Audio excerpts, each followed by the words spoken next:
alarm his looks engendered, he contrived to gasp out, 'If I had him here! If I only had him here!' 'Oh, Quilp!' said his wife. 'What's the matter? Who are you angry with?' 'I should drown him,' said the dwarf, not heeding her. 'Too easy a death, too short, too quick, but the river runs close at hand. Oh, if I had him here, just to take him to the brink coaxingly and pleasantly, holding him by the buttonhole, joking with him, and with a sudden push to send him splashing down.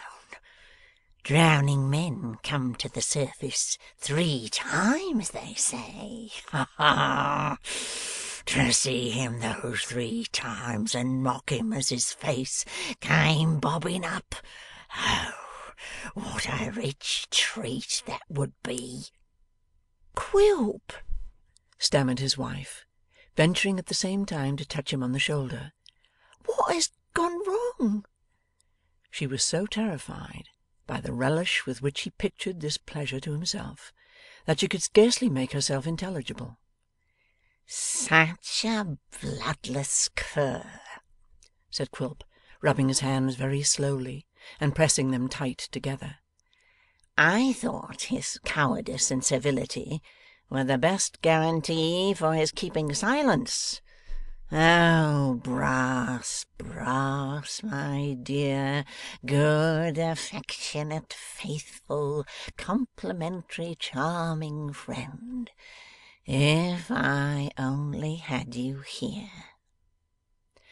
His wife, who had retreated lest she should seem to listen to these mutterings, ventured to approach him again, and was about to speak when he hurried to the door and called Tom Scott, who, remembering his late gentle admonition, deemed it prudent to appear immediately. 'There!' said the dwarf, pulling him in. 'Take her home. Don't come here to morrow, for this place will be shut up. Come back no more till you hear from me or see me. Do you mind?' Tom nodded sulkily, and beckoned Mrs Quilp to lead the way. 'As for you,' said the dwarf, addressing himself to her, 'ask no questions about me. Make no search for me. Say nothing concerning me.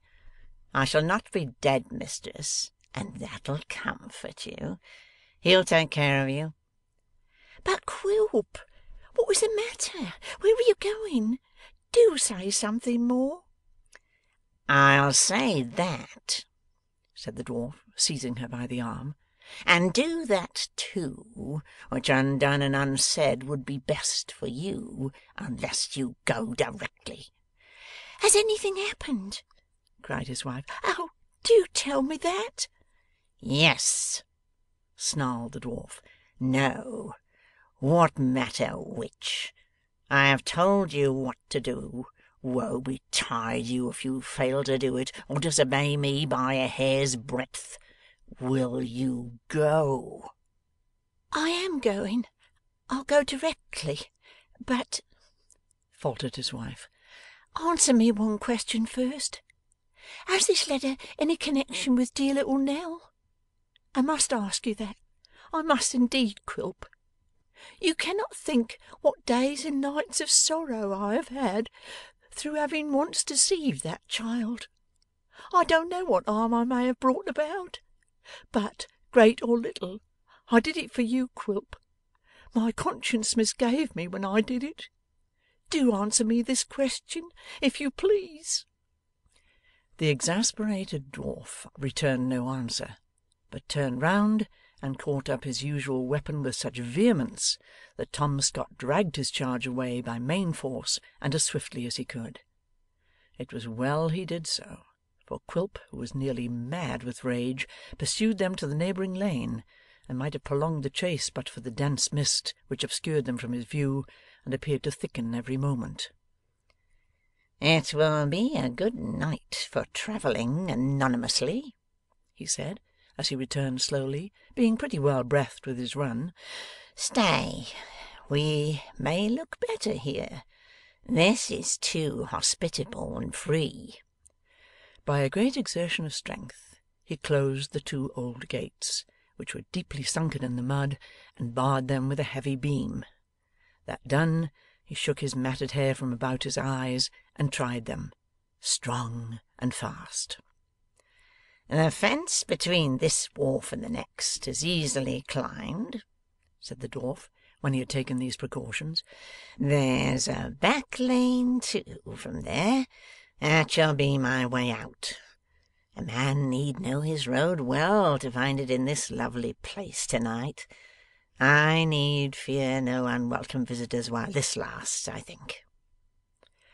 Almost reduced to the necessity of groping his way with his hands, it had grown so dark, and the fog had so much increased, he returned to his lair, and, after musing for some time over the fire, busied himself in preparations for a speedy departure. While he was collecting a few necessaries, and cramming them into his pockets, he never once ceased communing with himself in a low voice, or unclenched his teeth, which he had ground together on finishing Miss Brass's note. 'Oh, Sampson,' he muttered, 'good worthy creature, if I could but hug you, if I could only fold you in my arms, and squeeze your ribs as I could squeeze them, if I once had you tight, what a meeting there would be between us! If we ever do cross each other again, Sampson, we'll have a greeting not easily to be forgotten. Trust me. This time, Sampson, this moment when all had gone on so well, was so nicely chosen. It was so thoughtful of you, so penitent, so good. Oh, if we were face to face in this room again, my white-livered man of law, how well contented one of us would be!' There he stopped, and raising the bowl of punch to his lips, drank a long deep draught, as if it were fair water and cooling to his parched mouth. Setting it down abruptly, and resuming his preparations, he went on with his soliloquy. 'There's Sally,' he said, with flashing eyes. 'The woman has spirit, determination, purpose. Was she asleep or petrified? She could have stabbed him, poisoned him safely. She might have seen this coming on. Why does she give me notice when it's too late?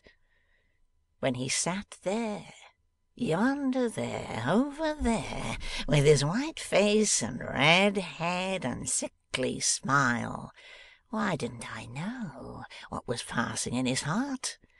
It should have stopped beating that night, if I had been in his secret, or there are no drugs to lull a man to sleep, or no fire to burn him.' Another draught from the bowl, and, cowering over the fire with a ferocious aspect, he muttered to himself again. 'And this, like every other trouble and anxiety I have had of late times, springs from that old dotard and his darling child, two wretched feeble wanderers. I'll be their evil genius yet. And you, sweet Kit, honest Kit, virtuous, innocent Kit, look to yourself. Where I hate, I bite. I hate you, my darling fellow, with good cause, and proud as you are to-night, I'll have my turn. What's that?' A knocking at the gate he had closed. A loud and violent knocking. Then a pause, as if those who knocked had stopped to listen. Then the noise again, more clamorous and importunate than before. 'So soon,' said the dwarf, 'and so eager. I'm afraid I shall disappoint you. It's well I'm quite prepared. Sally, I thank you.' As he spoke, he extinguished the candle. in his